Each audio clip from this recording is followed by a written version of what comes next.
Business has been good for Nasser Diabat lately. His factory in Amman uses imported leather to make shoes and other goods.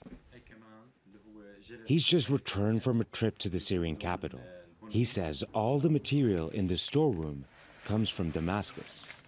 It's his first major purchase from Syria since the war began there 8 years ago. 90% of the primary materials for our productions of leather shoes and other goods was coming from Syria. We were affected by the war economically. The closure of the border affected Jordan because it also links Jordan to Lebanon, Turkey, and all the way to Europe.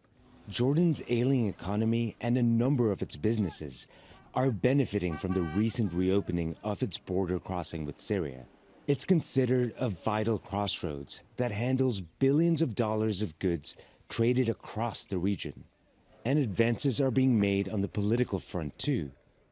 A delegation of Jordanian lawmakers visited Damascus in November. The head of the Foreign Affairs Committee in Jordan's parliament says it's in the interest of both countries to revive ties. The relations between Jordan and Syria are historic. It's not only about the border and the economy. There's a deeper relationship, deeper than political relations. We cannot divide ourselves from the situation in Syria. But many Syrian refugees in Jordan don't want to be closer to their home country.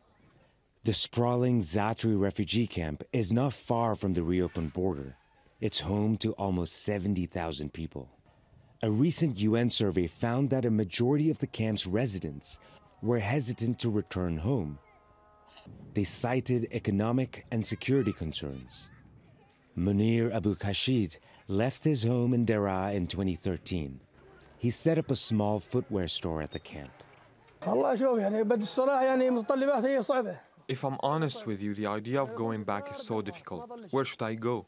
There is nothing left. Our home has been destroyed. I have 6 children.